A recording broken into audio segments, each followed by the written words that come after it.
Welcome to Madras Kumar blogs. Summer வந்துச்சு, அதனால் வீட்டில் கூலிங்காக பாதாம் பால் செய்கிறோம். வாங்க பார்க்கலாம்.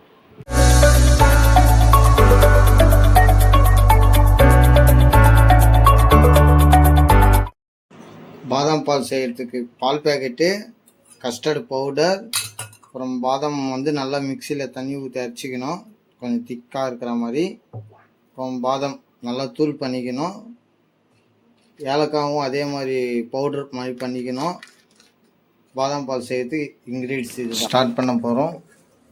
பால் 2 பால் பேக்கெட்டு ஊற்றுறோம்.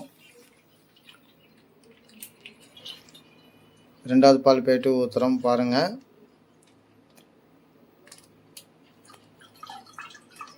நம்ம பாத்திரத்தில் பால் ஊற்றிட்டோம். இப்போ 10 மினிட்ஸ் நல்லா இது கொதித்து பொங்க வந்தோடனே தான் அடுத்தது என்னன்னு என்ன பண்ணுறோன்னா, கஸ்டர்டு பவுடரில் கொஞ்சம் பால் ஊற்றி அந்த கொதித்த பாலில் ஃபுல்லாக கொஞ்சம் மிக்ஸ் பண்ணணும். மிக்ஸ் பண்ணோன்னே அந்த பாதாம் கலர் வந்துடும். நெக்ஸ்ட்டு பாதாம் பேஸ்ட்டு மொத்தமாக ஊற்றிடணும். சுகர் சொல்ல மறந்துட்டேன் ஸ்டார்டிங்கில் நான்.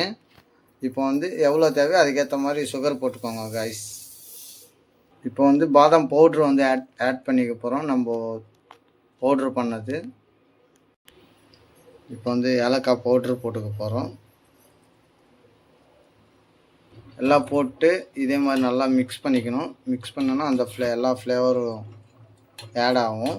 அப்புறம் நம்ம இது கொஞ்சம் ஆறணுன்னே ஃப்ரிட்ஜில் வச்சுக்கணும். ஹாய் கைஸ், ஃபைனலாக பாதாம் பால் ரெடி ஆகிடுச்சு. ஃபுல்லாக இருந்த பாதாம்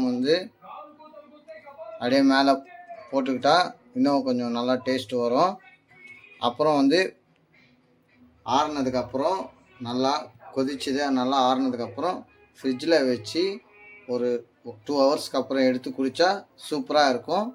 நீங்களும் அதே மாதிரி ட்ரை பண்ணி கமெண்ட் பாக்ஸில் எப்படி இருக்குன்னு சொல்லுங்கள்.